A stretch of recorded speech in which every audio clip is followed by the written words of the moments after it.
How's it going, people? Welcome back to the channel with some more Arsenal transfer news, chance updates, discussions, opinions and all that good stuff. And of course, today more focus obviously will go to Calafiori and some other players, some players going in, coming out. It's all over the place pretty much for Arsenal, but Mikel Arteta has conducted an interview where he says that Arsenal will be very aggressive in this window. They will look at their opportunities and go what they can get. They maybe will try to sell, not maybe, they will try to sell. It will be very interesting to see how we sell, because obviously we are not known for being the best selling team. However, Arsenal will definitely look into that, look in all the options. So hopefully the Arsenal can get rid of maybe Zenchenko. There's Ramsdale, of course, Nelson, Ketia, quite a bit of players to get rid of. So definitely that will be a very interesting thing to keep an eye on. But today, of course, more about going in, some rumors and all that stuff. So without further ado, like, comment, subscribe, of course, and let's get into transfers. And we're kicking things off with Mika Biereth, who joined Sturm Graz for 4 million on a permanent move. He went on loan there for the second part of the season. He did very well for them. They're now a Champions League side, so he will get to play Champions League football with them as well. Plus, there will be sell-on clause for Arsenal as well. So Arsenal will get some future revenue if he gets sold on, if he kind of succeeds and he moves for Sturm Graz somewhere else. The question is, how much are the sell-on clause? That hasn't been disclosed just yet. So at the moment, no idea, but Arsenal definitely have a sell-on clause in that deal. It will be very interesting to see if, let's just say, Biereth hits the heights and he gets sold for 30-35 million, how much of that Arsenal will get back as well. But Mika Biereth, I kind of was thinking maybe he could get a shot at Arsenal's first team, but by the looks of things, no chance whatsoever. He's moving to Sturm Graz, and wishing him best of luck. And diving straight into Calafiori. Arsenal have agreed terms with Riccardo Calafiori contract, according to Fabrizio Romano. The deal is till 2029. Arsenal Bologna are discussing over fee. Their requested remains around 50 million euros. It will be interesting to see what they discuss on. Basel would receive also 50% of the sale over 4.5 million. They're also aware of the talks ongoing. Nothing has been sealed yet. So whatever they signed him for, half of that goes to Basel. So that will be very interesting. I think definitely they want as much as possible, because you're losing half of it. So it's not a great deal in that sense. But overall, definitely Basel will get some money, which will be huge for them. Bologna will get some money, which will be great for them. It looks like Zirkzee might be moving to Manchester United according to today's report, so they will get money for that as well. There are quite a bit of teams are looking at Bologna players after the last season they had, incredible season. And of course, Thiago Motta has left to Juventus. So yeah, they're getting picked left, right and center. So that will be very interesting how much they get and how they can replace them. But Calafiori is inching forwards towards Arsenal by every single report, because Arsenal move forwards Calafiori. New contacts between parties also in the last few hours. The talk is about 50 to 54 million euros. So that is the amount they want. That comes to about 45 million pounds, which is not bad. I'm not gonna lie. I'm not actually displeased with Arsenal going for a backup for 50 to 54 million euros, the 45 million pounds, because we have to fight against City. You look what City have. They have 100 million Grealish half the time on the bench. Their backups are as well about 50, 60, 70 million worth. So definitely there's loads of that in there as well. And according to Sky Sports, Arsenal returned strong interest in Bologna defender. This obviously was released before Fabrizio dropped the fact that all of it was agreed upon, and they are just discussing the talks. This now leaves the big thing in all of this. What is going to happen to Jakub Kiwior and Alexander Zinchenko? Because Calafiori by default is playing center back. He has played center back for the last few years. He hasn't played left back for quite some time. And Arsenal fans already are slotting him into left back position, completely forgetting about Jurrien Timber, for example, who played at left back for us in Community Shield, got man of the match and everything. He was quite excellent there, I'm not gonna lie, and unfortunately he had to get injured. And that raised the question, because Arsenal are open to selling Jakub Kiwior. Obviously Juventus want him. The thing is, we already seen reports that Juventus would be offering like 30 million for him, and Arsenal bought him for 20, so that definitely is out, not gonna happen. There is said Arsenal will not sell Kiwior on the cheap. So I would assume they want minimum, I would say 5 to 10 million on top of the money they signed him for, so about 30 million. I definitely believe so. Obviously we haven't seen Kiwior in his best position at Arsenal, the left center back spot, because Gabriel is legitimately, knock on wood, injury durable. He hasn't gotten injured. He has played pretty much every single game. if you exclude the start of the last season where Partey was playing right back and he wasn't playing. Yeah, besides that, yeah, we have seen him most at left back. He stepped up in the second part of the season when he got subbed on for Zinchenko against Liverpool when we won 3 against them. It started that big run when we just destroyed teams 5-0, 6-0 all over the place. He was on the main catalyst in that as well. So that is very interesting. He has proved himself he can play. Maybe he's just not at that level. You could argue there's no argument actually. He is not Arsenal's level. As a backup, 50-50, you would say. He's not the greatest, he's not the worst. Yes, he's better than Rob Holding, but Calafiori, in my opinion, is better.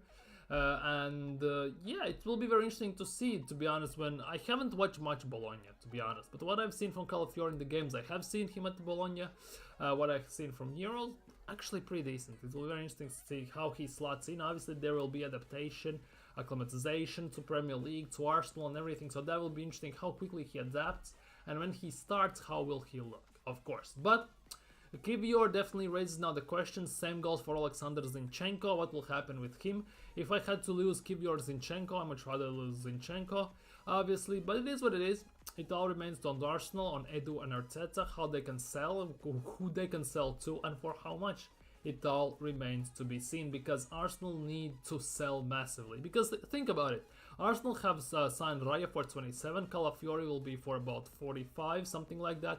That's already 72 million in negative numbers. Okay, add the 9 you get for selling the players we sold. 9, if you count like for Hutchinson, you got 5, I think, or something like that. You get 4 for him, take 9 off, so about 60 million. Let's just say 60 million. Arsenal are in negative numbers below the belt, so it will be interesting. It generally will be interesting how Arsenal balance the books, because there will be needed some massive balancing, and who they sell for how much will be the key, of course. About an hour ago, Spain eliminated Germany from Euros. 2-1 win in extra time, 2 goals first by Germany at the final minutes of the regular time, and then Spain scores in final minutes of the extra time.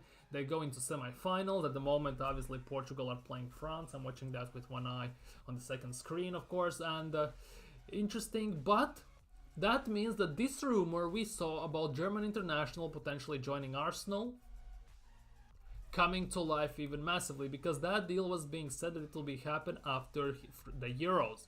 And apparently, according to rumors, according on Charles Watts' YouTube channel, I have since heard that the mystery German international player definitely is not Joshua Kimmich, which is very interesting, because I would say about 70% was expecting Kimmich. The thing about Kimmich is, though, PSG want him, and obviously, if it is even Kimmich, they're not gonna say outright it's Kimmich, because that will increase the speed other teams try to do business and maybe steal Kimmich. So that will be that. But there are I don't know if this is true or not, but Leroy Sané didn't have the best of games against Spain, let's be real. But his girlfriend has moved to England and to London and everything, and Sané had to travel all the time between games, not all the time, but most of the time between games to England and back and everything. So could that be the deal? Could that be Leroy Sané? Obviously, personally, I would love Musiala or someone like that, but that would take massive cojones from Edu and Arteta to pull off. And I'm genuinely not sure that Edu has it in his arsenal. Obviously, he has every chance to prove me wrong, but I don't see it. Now, obviously, you can see a bit lower, there's a comment that it could be Adeyemi. I'm not sure Arsenal are willing to pay that money for Adeyemi. Kimmich, I would take, definitely. Sané, I would be very reluctant. I would be very reluctant to take Sané, because Arsenal have been linked with multiple wingers already, and if we obviously it's like grandchild coming to granddad's home, genuinely, because Arteta knows Sané. He has coached him at City, so that is very interesting to see how that develops. But obviously it will be very interesting, and to be honest, if we speak about wingers specifically, according to rumors, Arsenal obviously are closing in on Calafiori, but the team token revealed that Wolves ace Pedro Netto is being monitored, and there have been conversations with his agency over potential move. And obviously the 20-year-old left footer has been on Arsenal's list for some time, but they are not alone in their admiration of the winger, and will likely face challenge from their closest and dearest rival Spurs. Spurs are Spurs, they're never gonna sign him. Let's get that out of the way instantly. But Arsenal, by the looks of things, and this is not just the only report, there are multiple reports suggesting that Arsenal are in back for Pedro Neto. It will be very interesting because Wolves won 60 million for Pedro Neto, which is quite a big amount. But there are speculations that 50 million pounds could seal the deal. Now, 50 million for a player, I would say is a lot, but in this market it's not a lot. Let's be real, the inflation and everything, it's not a lot. However, you would pay 15 million for a player who is very injury prone. Mind you, Calafiori's injury history isn't the greatest, let's be real. He has that surgery and everything, but the 50 million you could sign, arguably, the Pedro Neto for. I would add to that and go for a striker, because one thing, if you were watching the Spain game, it's Havertz had four proper chances to score, and he whiffed them all. It happened for Arsenal in the first part of the season especially as well, and Arsenal is the team that needs a proper out-and-out striker up top who can hold up the play, pass the ball and bag goals for fun. And that is the big thing. Gyökeres, Tony, whoever it is, Arsenal go and get him.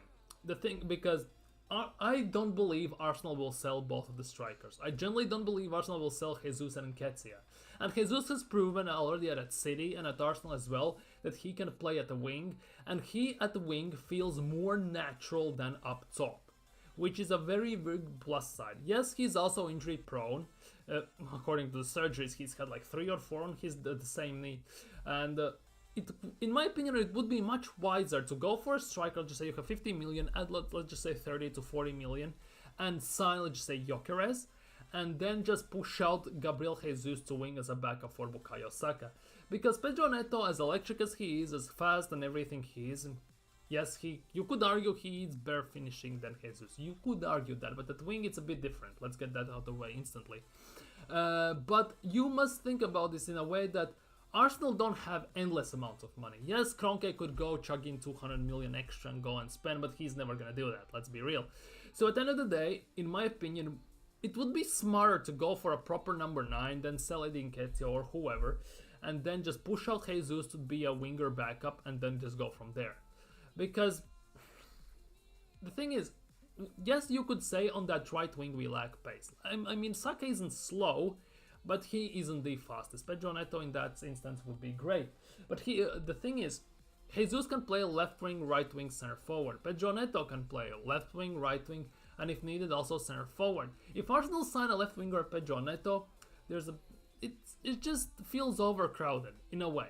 And I would say it would be a waste of money just because there are more desperate positions we actually need to invest in, like midfielder, for example, and a striker. Those two for me at the moment are the key ones.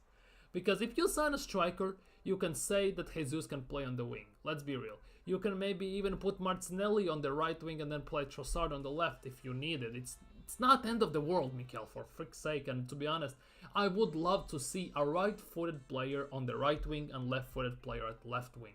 I still don't know why Arteta mid-games doesn't rotate the wingers around just to throw opponents off. It still baffles me to this day, but it is what it is. That's why he's the manager. He does things, we ask questions and never get answers, it feels like most of the time. But yeah, at the end of the day, we'll have to wait and see how this develops. Arsenal apparently are eyeing again Pedro Neto. 50 million or 60 is quite steep, and I much rather would prefer, to be honest, for Arsenal to just add money on the top of that and just go for a striker. Genuinely. Or spend those 50 million and sign midfielders. Because definitely we need a backup for Partey if Partey stays. Because the links with Saudi kind of have quieted down, but there's still more than a month in transfer window, 2 months to be honest, and there's all the chances he can leave. And our preseason starts in 20 days? Yeah, in 20 days. And Arteta said he wants to get pretty much every single signing done before the preseason, which leaves him 20 days to sign a striker and a midfielder, or a winger. Technically, you need to sign 3 players, and you have 20 days. Is it achievable? Yes, it is. Will they do it? No, they don't. No, they won't. Let's be real.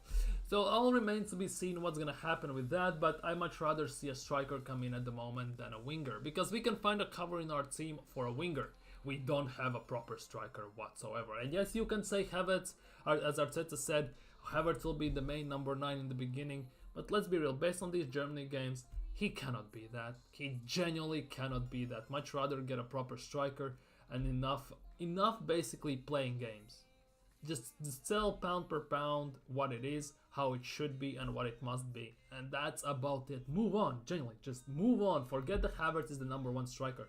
Because let's be real, if Arsenal signed Gyökeres, for example, yes, maybe he's experienced in football, English football. First things first. Second of all, he comes in, yes, I think maybe for a month or two, he might play a backup role for Havertz until he gets accustomed to the team.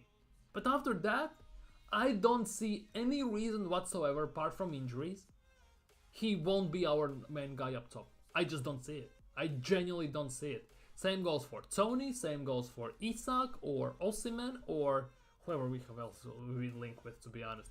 So that all remains to see what's gonna happen. But spending about 60 million on a winger, I get it. No, don't get me wrong, I get why, but I don't think at the moment, exactly at this moment, it's necessary. It's not one of those hotspots we need to fix on the double. Anyhow, those are transfer rumors for me for you today. Let me know what you think down in the comments below about Calafiori, how soon it will be done, because there are rumors that by the end of the week it could be done. Who knows? Would you take Pedro Neto, or would you much rather see Arsenal invest in striker? What's gonna happen with Kimmich, or what's gonna happen with Zenchenko? Let me know that down in comments below. And how do you feel about Biereth? Do you think he could have done something at Arsenal? Could have he played instead of Nketiah? Let me know that down as well. Because 4 million somehow seems a bit low, I would say, although he hasn't played much main team football, so there maybe is not merit to ask for more. Although you see players much worse than Mika Biereth go for about 25 million, so that also raises the questions. But it is what it is at the end of the day. Let me know what you down in comments, what you think. Like, comment, subscribe, and see you all in the next video. Peace.